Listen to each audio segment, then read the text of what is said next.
Namaskar Bandhu Bandhaviyakal. Welcome to our YouTube channel Srimanto Motivator. We have been continuously discussing about tense. We have already discussed about simple present, simple past and simple future. And now we are starting present continuous tense. This is the new chapter. Present continuous tense, this is new chapter. And so, please pay attention. Okay? Present continuous tense আমি আজি নতুনকৈ শিকিবৰ কাৰণে আৰম্ভ কৰিছোঁ গতিকে present continuous টেন্সটো এটা নতুন চেপ্টাৰ আৰু মই ৰিকুৱেষ্ট কৰিম সকলোৱে যাতে টেনচন দিয়ে continuous what is the meaning of continuous আমি কন্টিনিউয়াস মানে কি আমি দৈনন্দিন জীৱনত আমি ব্যৱহাৰ কৰিয়ে থাকো তুমি কামটো কন্টিনিউ কৰা তুমি লিখা কামটো কন্টিনিউ কৰা তুমি পঢ়া কামটো কন্টিনিউ কৰা দ্যাট মিন্স তুমি কামটো চলাই থাকা এই চলাই থকাটোই হৈছে কন্টিনিউয়াস গতিকে প্ৰেজেন্ট অৰ্থাৎ বৰ্তমান সময়ত যিকোনো কাম চলাই থকাটোই হৈছে প্ৰেজেন্ট কন্টিনিউয়াস টেন্স এই যে মই কথা কৈ আছো I am talking with you this is present continuous tense you are watching me আপোনালোকে মোক চাই আছে this is present continuous tense অৰ্থাৎ প্ৰেজেন্ট কন্টিনিউয়াস টেন্সে বৰ্তমান সময়ত কোনো এটা কাম চলি থকাটো বুজায় এতিয়া আমি কন্টিনিউয়াস টেন্সটো কেনেকৈ কনজুগেট কৰিম আমি আই গো কৈছিলো আই ওয়েন্ট কৈছিলো আই শ্যাল গো কৈছিলো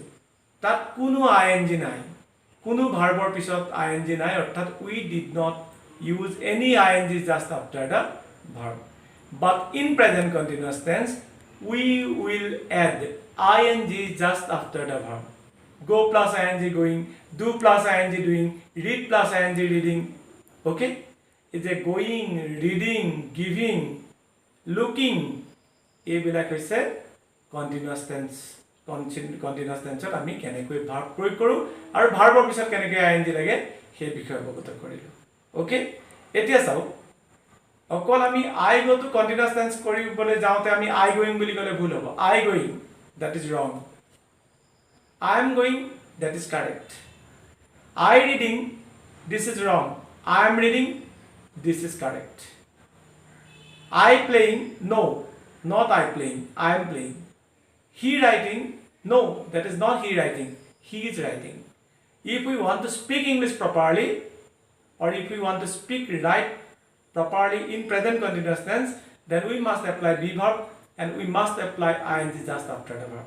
আমি কন্টিনিউয়াস টেন্সটো শুদ্ধকৈ ক'বলৈ বা লিখিবলৈ হলে আমি ভাৰ্বৰ পিছত আইএনজি এড কৰিব লাগিব আৰু তাৰ আগত আমি বি ভাৰ্ব প্ৰয়োগ কৰিব লাগিব এটা হোৱাট ইজ বি ভাৰ্ব কোন গিটা which are be verbs be verb কোন গিটা বুলি ক'লে আমি কম যে প্ৰেজেন্ট টেন্সত ইজ আৰ এম বা am is are these are be verbs এয়া মই ইয়াত লিখিছো আপোনালোকে চাওক এটো মই বি ভাৰ্ব বুলি দিছো আৰু ইয়া দিছো এম ইজ আৰ আপোনালোকে দেখিছে মই আকৌ কৈ দিছো this is be verb am is are okay I am reading not I is reading we are reading not we am reading I পিছত এম বহে ওকে I পিছত এম বহে we পিছত বহিব আৰ you পিছত আৰ you পিছত R he পিছত is আৰু they পিছত are গতিকে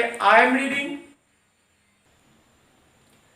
আকৌ কৈ দিছো I am reading we are reading you are reading he is reading they are reading অৰ্থাৎ I পিছত বহিব am we পিছত বহিব are you পিছত are you পিছত are he she it তাৰ পিছত বহিব is আৰু they পিছত বহিব are গতিকে I am reading মই পঢ়ি আছো we are reading আমি পঢ়ি আছো you are reading তুমি পঢ়ি আছা you are reading তোমালোকে পঢ়ি আছা he is reading তেওঁ পঢ়ি আছে they are reading তেওঁলোকে পঢ়ি আছে এতিয়া আমি কি বুলি কম আমি পঢ়ি আছো আমি এনেকে মনত ৰাখিম চোন দেই আছো আছা ইছে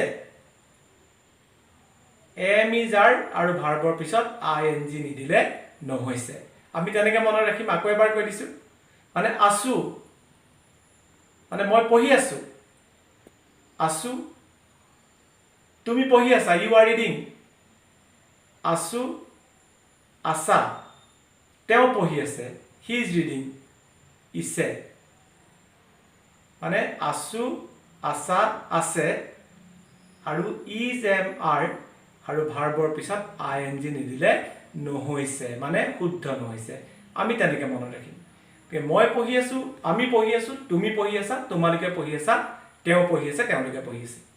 এতিয়া প্ৰেজেন্ট কন্টিনিউয়াস টেন্সৰ বিশেষত্বটো হৈছে কি কনজুগেশ্যন কৰোতে আমি সাবজেক্টৰ পিছত এম ইজ আৰ হে বি ভাৰ্ব তিনটা লগাব লাগিবই।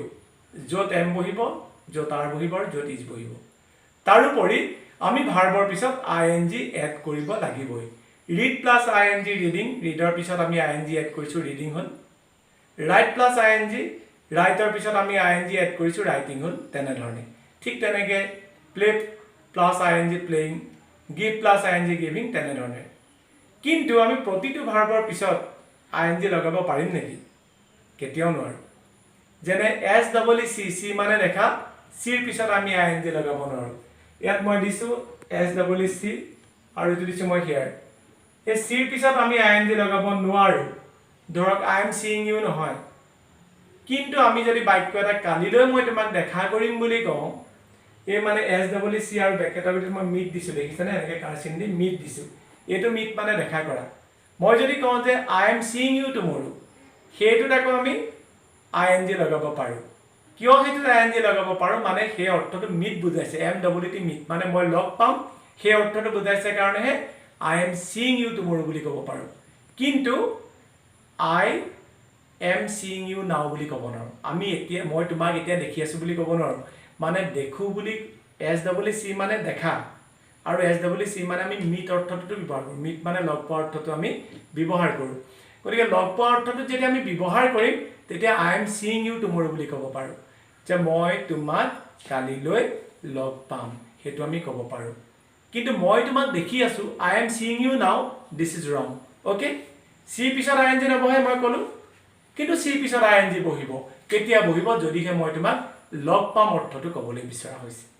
ঠিক তেনেকৈ হিয়াৰ, এইচ ই আৰ হিয়াৰ, এই হিয়াৰৰ পিছত আই এন জি নবহে। গতিকে মই কিবা এটা চাই আছোঁ যদি আমি বুজাবলৈ বিচাৰোঁ, তেতিয়া আই এম লুকিং বুলি আমি ক'ব পাৰোঁ। আই এম লুকিং বুলি আমি ক'ব পাৰোঁ। যদি কিবা এটা চাই আছোঁ, যদি আমি ইমান কণ্টিনিউৱাছ প্ৰয়োগ কৰিবলগীয়া হয়, তেতিয়া আমি লুকিং বুলি ক'ব পাৰোঁ। ঠিক তেনেকৈ হিয়াৰৰ ঠাইত আমি লিচন টু আমি ব্যৱহাৰ কৰিব পাৰোঁ। I am listening to you, I am listening to you, তাৰমানে লিচনৰ পিছত আমি আই এন জি লগাব পাৰোঁ। সেইটো লিষ্টেন নহয়, লিচন, তাৰপিছত আমি আই এন জি লগাব পাৰোঁ। গতিকে চি আৰু হিয়াৰৰ পিছত আই এন জি এনেকৈ নবহে। কি ক্ষেত্ৰত নবহে মই দেখাম। তাৰপিছত চাওক, এইফালে আপোনালোকে দেখিছে কেয়াৰ, কেয়াৰিং নহয়, ডিজায়াৰিং নহয়, ফিলিং নহয়, ফৰগেটিং নহয়, ফৰগিভিং নহয়, ছাপ'জিং নহয়, ৰিমেম্বাৰিং নহয়, নয়িং নহয়, স্মেলিং নহয়, থিংকিং নহয়, ৱান্টিং নহয়, উইচিং নহয়। আমি মানে আই এম উইচিং আমি ক'ব নোৱাৰোঁ। ঠিক আছে, আমি কেতিয়াও ক'ব নোৱাৰোঁ আই এম স্মেলিং বুলি আমি ক'ব নোৱাৰোঁ। আই এম নয়িং ইউ ক'ব নোৱাৰোঁ। গতিকে know', smell, think, want, wish, forgive, suppose, remember, care, desire, feel, forget, এইবিলাকৰ পিছত আমি আই এন জি নলগাওঁ। গতিকে আপোনালোকে নিশ্চয় গম পাইছে কি কি ভাৰ্বৰ পিছত আমি আই এন জি নলগাওঁ, আৰু এইকেইটা ভাৰ্বৰ পিছত যদি আমি আই এন জি লগাই কণ্টিনিউৱাছ টেন্স কৰিবলৈ যাওঁ, তেতিয়াহ'লে কিন্তু সেয়া ভুল হ'ব। আৰু এটা কথা মনত ৰাখিব যে ভাৰ্বৰ পিছত যদি আই এন জি আমাৰ লগাবলৈ হয়েই, তেতিয়াহ'লে এইকেইটা ভাৰ্বৰ বাদে বাকীবিলাক ভাৰ্বৰ পাছত আমি আই এন জি লগাম, আৰু তাৰ আগত কিন্তু আমি be verb is, am, are লগামেই। অ'কে, এই বি ভাৰ্বকেইটা লগাম। ইয়াত আৰু এটা লাইন আপোনালোকে চাওক, I am going to read a book বুলি আছে। I am going to read a book, এই ওপৰত মই এটা এমফেচিছ বুলি লিখি দিছোঁ। এমফাচিছ বা এমফেচিছ আমি লিখি দিছোঁ। এমফাচিছ, এইটো মানে কথাটো কি, এইটো জোৰ দি কোৱা হৈছে, হেঁচা দি কোৱা হৈছে। I am going to read a book, যে মই এখন কিতাপ পঢ়িমেই, মানে পঢ়িম, এই কথাটোত অলপ জোৰ আছে। আই এম গোয়িং বুলি যেতিয়া আমি কওঁ যে মই এতিয়া পঢ়িবলৈ গৈ আছোঁ, নহয়, আই এম গোয়িং মানে এতিয়া ভৱিষ্যৎ কালৰ কথা বুজাইছে, কিন্তু কথাটো জোৰ দি কোৱা হৈছে। ধৰক মই কিতাপ এখন পঢ়িবলৈ বিচাৰিলোঁ, আপুনি ক'লে নাই নাই এতিয়া কিতাপ পঢ়িবলৈ দিয়া নহ'ব, তেতিয়া মই কি বুলি ক'লোঁ? I am going to read a book, মই এখন কিতাপ পঢ়িমেই, মানে সেইটো অৰ্থত কোৱা হৈছে। ঠিক তেনেকৈ মানে বতৰটো বেয়া কৰি আহিছে, যে আমি কৈছোঁ মানে এতিয়া বৰষুণ দিব, এতিয়া আমি ফিউচাৰ টেন্সত ব্যৱহাৰ কৰিছোঁ, it is going to rain. বতৰটো ক'লা মলা কৰি আহিছে, আমি বতৰটো দেখি কৈছোঁ যে বৰষুণ হ'ব পাৰে। হ'ব পাৰে বুলি ক'লে ইট মে ৰেইন, কিন্তু বৰষুণ দিবই, মানে সেই কথাটো আমি অলপ জোৰ দি কৈছোঁ। আমি কি বুলি ক'ম তেতিয়া? It is going to rain. আমি যদি কওঁ ইট মে ৰেইন, মানে বৰষুণ দিবও পাৰে, নিদিবওতো পাৰে, কিন্তু it is going to rain তাৰমানে you have seen the cloud, আপুনি ডাৱৰ দেখিছে আৰু আপুনি এটা অনুমান কৰিছে যে ইট উইল বি ৰেইনিং, আৰু সেইকাৰণে আমি কি বুলি কৈছোঁ যে it is going to rain. এই গোয়িংটো লগাই আমি কেতিয়াবা কেতিয়াবা, এইটো গোয়িংটো বুলি ক'লে কণ্টিনিউৱাছ টেন্স নহয়, কিন্তু আই এম গোয়িং সেইটো কণ্টিনিউৱাছ টেন্স। কিন্তু আমি যেতিয়া আই এম গোয়িং টু বুলি ক'ম, তেতিয়া সেইটো কণ্টিনিউৱাছ টেন্স নহয়, সেইটো অলপ জোৰ দি বুজোৱা হয় আৰু এটা ভৱিষ্যত কালত বুজোৱা হয় মই এটা আম খাম I am going to eat a mango ঠিক আছে মই এখন কিতাপ পঢ়িম I am going to read a book মই এখন চিঠি লিখিম I am going to write a letter তেনে ধৰণে গতিকে মই পুনৰবাৰ আকৌ এবাৰ কৈ দিছো প্ৰেজেন্ট কন্টিনিউয়াস টেন্সৰ এফাৰ্মেটিভ ভাগটো আকৌ কৈ দিছো আই এম ৰিডিং মই পঢ়ি আছো উই আৰ ৰিডিং আমি পঢ়ি আছো ইউ আৰ ৰিডিং তুমি পঢ়ি আছা ইউ আৰ ৰিডিং তোমালোকে পঢ়ি আছা হি ইজ ৰিডিং তেওঁ পঢ়ি আছে দে আৰ ৰিডিং তেওঁলোকে পঢ়ি আছে আকৌ কৈ দিছো আছো আছা আছে কিন্তু এম ইজ আৰ আৰু আই এন জি নিদিলে নহৈছে মানে শুদ্ধ নহৈছে এটো এফাৰ্মেটিভ ভাগত মই কলো এতিয়া কোন ইন্টাৰোগেটিভ ভাগত ওকে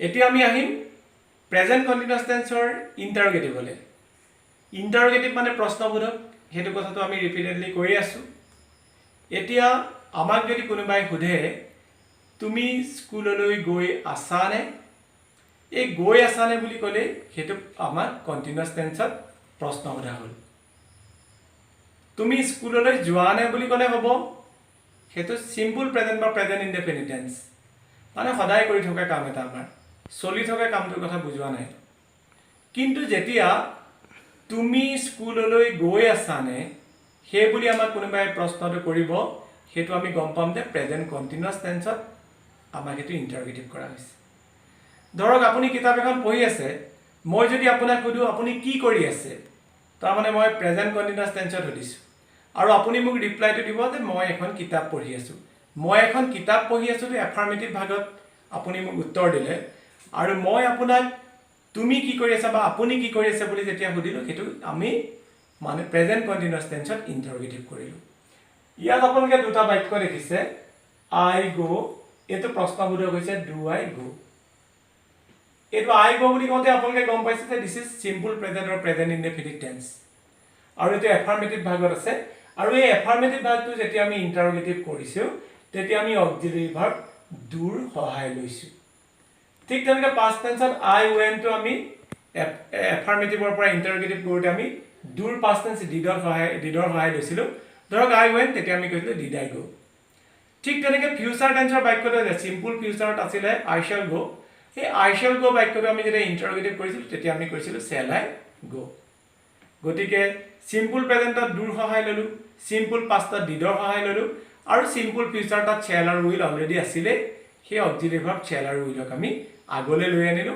ইন্টাৰোগেটিভ হৈ গল এতে একেবাৰে ইজি প্ৰেজেন্ট কন্টিনিউয়াস টেন্সটো কনজুগেট কৰিবৰ কাৰণে আপোনালোকে হয়তো ভাবিছে মই কিয় ৰিপিট কৰি আছো এই কাৰণে ৰিপিট কৰি আছো পাহৰি যোৱা কথাখিনি যাতে আপোনালোকৰ আকৌ মনলৈ গুচি আহে সেই কাৰণে ৰিপিট কৰি থকা হৈছে এতিয়া চাও আমি যদি কওঁ ইউ আৰ আ গাৰ্ল তুমি এজনী ছোৱালী হয়নে বুলি ক'বলৈ যাতে আমি আৰ টো আগলৈ লৈ আনিলো তেতিয়া হৈ গল আৰ ইউ আ গাৰ্ল ঠিক তেনেকৈ মই যদি কওঁ আই এম আ বয় মই এটা ল'ৰা হেতু মই ইন্টাৰোগেটিভ কৰিলে মই কম যে এম আই আ বয় মই এটা ল'ৰা হয়নে আমি তেনেকৈ ইন্টাৰোগেটিভ কৰিলো তাৰ মানে বি ভাৰ্ব বা অক্সিলাৰি ভাৰ্ব বিলাক যেতিয়া থাকিব এটা বাক্যত সেই অক্সিলাৰি ভাৰ্ব বিলাক আগলৈ লৈ আনিলে আমাৰ এটো কি হৈ যাব ইন্টাৰোগেটিভ হৈ যাব ধৰক I can do it can I do it you can do it can you do it you will go will you go he will go will he go তেনেকুৱা ধৰণে তাৰ মানে ইয়াত আকৌ আমি কি কৰিছো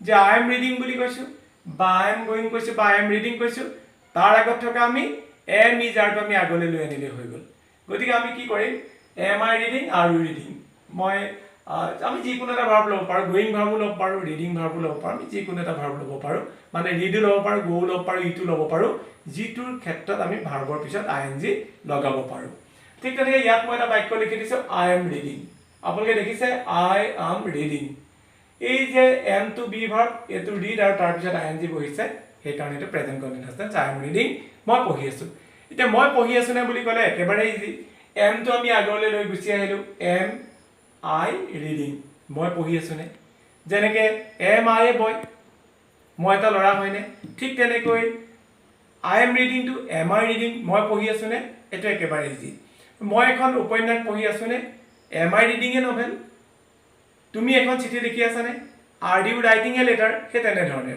ঠিক তেনেকৈ ইয়াত চাওক এতিয়া ইন্টাৰোগেটিভত I am I reading are you reading are you reading are you reading is you reading are you reading অৰ্থাৎ মই পঢ়ি আছো নে আমি পঢ়ি আছো নে তুমি পঢ়ি আছানে, তোমালোকে পঢ়ি আছানে, তেওঁ পঢ়ি আছেনে, তেওঁলোকে পঢ়ি আছেনে। সেইটো একেবাৰে ইজি। গতিকে আমি ইণ্টাৰগেটিভত কি বুলি ক'ম? Am I reading, are you reading, are you reading, are you reading, is you reading, are they reading. মই পঢ়ি আছোনে, আমি পঢ়ি আছোনে, তুমি পঢ়ি আছানে, তোমালোকে পঢ়ি আছানে, তেওঁ পঢ়ি আছেনে, তেওঁলোকে পঢ়ি আছেনে। আৰু এটা ভাৰ্বৰ মই এক্সাম্পল দি দিছোঁ। Am I eating, are you eating, are you eating, are you eating, is you eating, are they eating. মই খাই আছোনে, আমি খাই আছোনে, তুমি খাই আছানে, তোমালোকে খাই আছানে, তেওঁ খাই আছেনে, তেওঁলোকে খাই আছেনে। ইয়াৰ পিছত আমি যাম নিগেটিভলৈ। অলৰেডি আমি এফাৰ্মেটিভ আৰু ইণ্টাৰগেটিভৰ বিষয়ে আপোনালোকক ক'লোঁ। এতিয়া আমি আৰম্ভ কৰিম নিগেটিভ। এতিয়া আমি আহিম প্ৰেজেণ্ট কণ্টিনিউৱাছ টেন্সৰ নিগেটিভলৈ। এফাৰ্মেটিভ হৈ গ'ল, ইণ্টাৰগেটিভ হৈ গ'ল, এতিয়া নিগেটিভ। মানে মই কৰি থকা নাই, মই পঢ়ি থকা নাই, মই লিখি থকা নাই, মই গৈ থকা নাই, সেই যে কাম এটা চলি নথকাৰ কথাটো যেতিয়া আমি বুজাওঁ, সেইটোৱে হৈছে নিগেটিভ। মই পঢ়ি আছোঁ, আই এম ৰিডিং, মই পঢ়ি আছোঁ নে এম আই ৰিডিং, আৰু মই পঢ়ি থকা নাই, I am not reading. It is very easy to make negative. এইটো নিগেটিভ কৰিবৰ কাৰণে একেবাৰে সহজ, বা it is very easy to turn in to negative. Negative কৰিবৰ কাৰণে একেবাৰে সহজ। কিয় সহজ? আমি কৈছোঁ যে য'ত বি ভাৰ্ব থাকিব বা অক্সিলাৰী ভাৰ্ব থাকিব, তাৰপিছত নট লগাই দিলে হৈ গ'ল। গতিকে I am reading, we are reading, you are reading, you are reading, he is reading, they are reading. তাত বি ভাৰ্ব বা অক্সিলাৰী ভাৰ্বকেইটা এভেইলেবল হৈ আছে। যেতিয়া এভেইলেবল, তাত আমি সেই বি ভাৰ্ব বা অক্সিলাৰী ভাৰ্বৰ পিছত আমি নট লগাই দিলোঁ। আই এম ৰিডিংটো হৈ গ'ল I am not reading, we are ৰিডিংটো হৈ গ'ল we are not reading, you are ৰিডিংটো হৈ গ'ল you are not reading, you are reading, you are not reading, he is reading, he is not reading, they are reading, they are not reading. এই যে M E তাৰ পিছত আমি not লগাই দিলোঁ আৰু আমাৰ কামটো হৈ গুচি গ'ল, অৰ্থাৎ আমি নিগেটিভ কৰি দিলোঁ। আই এম ৰিডিং, মই পঢ়ি আছোঁ। আই এম নট ৰিডিং, মই পঢ়ি থকা নাই। উই আৰ ৰিডিং, আমি পঢ়ি আছোঁ। উই আৰ নট ৰিডিং, আমি পঢ়ি থকা নাই। ইউ আৰ ৰিডিং, তুমি পঢ়ি আছা। ইউ আৰ নট ৰিডিং, তুমি পঢ়ি থকা নাই। ইউ আৰ ৰিডিং, তোমালোকে পঢ়ি আছা। ইউ আৰ নট ৰিডিং, তোমালোকে পঢ়ি থকা নাই। হি ইজ ৰিডিং, তেওঁ পঢ়ি আছে। হি ইজ নট ৰিডিং, তেওঁ পঢ়ি থকা নাই। দে আৰ ৰিডিং, তেওঁলোকে পঢ়ি আছে। দে আৰ নট ৰিডিং, তেওঁলোকে পঢ়ি থকা নাই। ঠিক আছে? এতিয়া মই খালি এটা কথা বুজাই দিছোঁ যে এমৰ পিছত আই এম যে আমি কৈছোঁ, আমি কিন্তু যেতিয়া টেগ কুৱেশ্যন কৰিম তেতিয়া সেই আইৰ আগত কিন্তু আমি কেতিয়াবা আৰ লগাবলগীয়া হ'ব পাৰে। কিন্তু আমি যিটো টেগ কুৱেশ্যন কৰিম, সেই টেগ কুৱেশ্যনৰ বিষয়ে আমি পিছত আলোচনা কৰিম। কিন্তু তাৰ আগত মই এটা দেখাই দিছোঁ, এইটো চাওক। আই এম এ বয়, এইটো আমি লিখিছোঁ আৰ নট আই লিখিছোঁ। ঠিক তেনেকৈ আই এম নট এ বয়, ইয়াত আমি এম আই লিখিছোঁ। আপোনালোকে দেখিছেনে? যেতিয়া আমি টেগ কুৱেশ্যন কৰিম, এইটো আই এম এ বয়, এইটো কিন্তু আমি টেগ কুৱেশ্যন কৰোঁতে নিয়ম মতে আমি এম নট আইহে লিখিব লাগে। কিন্তু এম নট আই আমি লিখা নাই, ইয়াত আৰ নট আই লিখিছোঁ। It is the rule of grammar. ঠিক তেনেকৈ আই এম নট এ বয়, তেতিয়া ইয়াত আকৌ আমি এম আই লিখিছোঁ। অৰ্থাৎ আই এম এ বয় বুলি যদি এফাৰ্মেটিভত আমাৰ বাক্যটো থাকি যদি আমাক টেগ কুৱেশ্যন কৰিবলৈ দিয়ে, তেতিয়া আমি আই এম এ বয়টোত এই এমৰ ঠাইত আমি আৰ নট লগাম, আৰ নট আই। আৰু ঠিক তেনেকৈ আই এম নট এ বয়, ইয়াত আমি কি লগালোঁ? এইটো যিহেতু নিগেটিভত আছে, গতিকে আমি এফাৰ্মেটিভত আমি কুৱেশ্যনটো কৰিব লাগিব। তেতিয়া আমি কি কৰিম? যে এম আই কৰিলোঁ। বাৰু এইটো বিষয়ে আমি টেগ কুৱেশ্যন কৰোঁতে in future we will discuss when we will continue our tag question. যেতিয়া আমি টেগ কুৱেশ্যনবিলাক কণ্টিনিউ কৰোঁ, তেতিয়া সেই বিষয়ে আমি পুনৰ আলোচনা কৰিম। এতিয়া এই লাইনটো আকৌ নিগেটিভৰ লাইনখিনি আকৌ চাই লওক। I am not reading, we are not reading, you are not reading, you are not reading, he is not reading, they are not reading. হয়তো আপোনালোকে কোনোবাই ভাবিব পাৰে কথাখিনি কিয় ইমান ৰিপিট কৰি আছে। কথাখিনি এইকাৰণে আমি ৰিপিট কৰি আছোঁ যে it is for the beginners. যিসকলৰ ধৰক টেন্সৰ ওপৰত ক্লিয়াৰেঞ্চটো বেছি নাই, সেই তেখেতলোকৰ যাতে এইখিনি পঢ়াই গৈ থাকোঁতে সম্পূৰ্ণ ক্লিয়াৰ হৈ গৈ থাকে, সেইকাৰণে আচলতে একেখিনি কথাকে ৰিপিট কৰি কৰি থকা হৈছে। গতিকে মই ভাবিছোঁ এইখিনি আপোনালোকৰ ক্লিয়াৰ হৈছে। ইয়াৰ পিছত আমি যাম ইণ্টাৰগেটিভ নিগেটিভলৈ, the last person of present continuous tense. এতিয়া আমি আৰম্ভ কৰিম ইণ্টাৰগেটিভ নিগেটিভ, মানে নিগেটিভত আমি প্ৰশ্ন কৰিম। তুমি পঢ়ি আছানে, সেইটো আমি ইণ্টাৰগেটিভ বাক্য বুলি জানো। সেইটো নিগেটিভত প্ৰশ্ন কৰিলে হ'ব তুমি পঢ়ি থকা নাইনে। ঠিক তেনেকৈ মই খেলি আছোঁ, ধৰক মই খেলি আছোঁনে, সেইটো আমি প্ৰেজেণ্ট কণ্টিনিউৱাছ টেন্সত ইণ্টাৰগেটিভ কৰিলোঁ আৰু মই খেলি থকা নাই নে সেইটো ইণ্টাৰগেটিভ নিগেটিভ হ'ব এতিয়া ইয়াত চাওক মই দুটা বাক্য লিখিছোঁ I do not go এই I do not go বুলি কওঁতে আপোনালোক উভতি গৈছে সিম্পল প্ৰেজেন্ট বা প্ৰেজেন্ট ইনডেফিনিট টেন্সলে কাৰণ I do not go এই বাক্যটো আছিলে সিম্পল ইনডেফিনিট বা সিম্পল প্ৰেজেন্ট টেন্সৰ নিগেটিভ ফৰ্মৰ বাক্য আৰু যেতিয়া তাক আমি ইণ্টাৰগেটিভ নিগেটিভ কৰিছো আমি ইয়াৰ ইণ্টাৰগেটিভৰ কাৰণে do শব্দটো আনিছো নিগেটিভৰ কাৰণে আমি not আনিছো তেতিয়া হৈ গ'ল do not I go মানে I do not go মই নাযাওঁ আৰু do not I go মানে মই নাযাওঁ নে মই গৈ থকা নাই নে নহয় আকৌ মই নাযাওঁ নে ঠিক তেনেকৈ I am not reading মই পঢ়ি থকা নাই I do not read মানে মই নাই পঢ়া আৰু I am not reading মানে মই পঢ়ি থকা নাই অৰ্থাৎ কন্টিনিউয়াস বুজাব লাগিব নে কামটো চলি থকা কথা বুজাব লাগিব এই I am not reading এটো নিগেটিভ ফৰ্মত আছে প্ৰেজেন্ট কন্টিনিউয়াস টেন্সত আৰু নিগেটিভ ফৰ্মত থকা বাক্যটো যেতিয়া আমি ইন্টাৰগেটিভ নিগেটিভ কৰিম তেতিয়া আমি কম am not I reading মই পঢ়ি থকা নাই নে I am not reading মই পঢ়ি থকা নাই am not I reading মই পঢ়ি থকা নাই নে you are not going তুমি গৈ থকা নাই are not you going তুমি গৈ থকা নাই নে এই ধৰক আপুনি গুৱাহাটীলৈ গৈছে মই ফোন কৰিলো মই কাৰোবাক ক'লো যে আপুনি গুৱাহাটীলৈ গৈছে তেওঁ বিশ্বাস কৰা নাই আৰু মই ফোনটো লগাই স্পিকাৰ দি ক'লো আপুনি বাৰু গুৱাহাটীলৈ গৈ থকা নাই নে অৰ্থাৎ গৈ থকা কামটো চলি থকা নাই নে মানে মই নিগেটিভত ইন্টাৰগেটিভ কৰিছো আপুনি গৈ থকা নাই নে আপুনি খাই থকা নাই নে আপুনি পঢ়ি থকা নাই নে আপুনি লিখি থকা নাই নে তেনে ধৰণে গতিকে আমি ইন্টাৰগেটিভ নিগেটিভ কৰিলো প্ৰেজেন্ট কন্টিনিউয়াস টেন্সত এতিয়া প্ৰেজেন্ট কন্টিনিউয়াস টেন্সত এটাই কেইটা বাক্য আমি কেনেকৈ ইন্টাৰগেটিভ নিগেটিভ কৰিম ইয়াত লিখি দিছো আপোনালোকে এবাৰ চাই লওক আৰু আপোনালোকৰ হিকুটিক দেখাব am not I reading মই পঢ়ি থকা নাই নে are not you reading আমি পঢ়ি থকা নাই নে are not you reading তুমি পঢ়ি থকা নাই নে are not you reading তোমালোকে পঢ়ি থকা নাই নে is not he reading তেওঁ পঢ়ি থকা নাই নে are not they reading তেওঁলোকে পঢ়ি থকা নাই নে গতিকে আমাৰ মনত ৰল আৰু এবাৰ কন্টিনিউ যদি আমি আৰম্ভণিৰ পৰা মাতি দিও আমি ৰিড ভাৰ্বটোলৈ আমি এনেকৈ মাতিব পাৰো এটো প্ৰেক্টিস কৰিবচোন সকলোৱে তেতিয়া মই ভাবিছো খুব সহজতে মনত ৰাখিব পাৰিব I am reading we are reading you are reading you are reading he is reading they are reading am I reading are we reading are you reading are you reading is reading are they reading negative outcome I am not reading we are not reading you are not reading you are not reading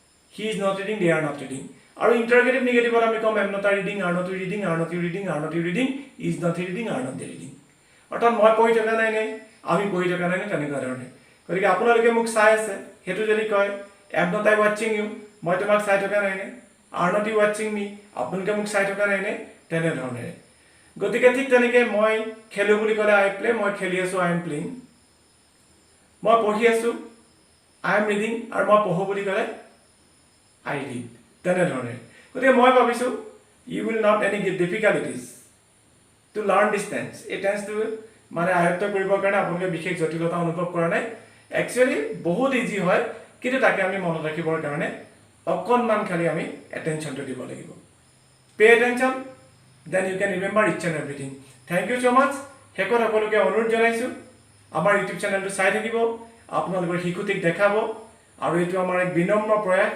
যাতে যিসকলৰ ইংৰাজী ভাষাটোৰ প্ৰতি আগ্ৰহ আছে তেখেতলোকৰ লগত আমি এই কথাখিনি আলোচনা কৰি যাম আৰু ভৱিষ্যতৰ দিনত আপোনালোকে নিশ্চয় ইয়াৰ পৰা উপকৃত হ'ব আৰু আমি আশা কৰিম আপোনালোকে আমাৰ ইউটিউব চেনেলটো সাবস্ক্ৰাইব কৰিবলৈ নাপাহৰিব লগতে বেল আইকনটো দবাই কিন্তু অল কৰি দিব thank you so much and take care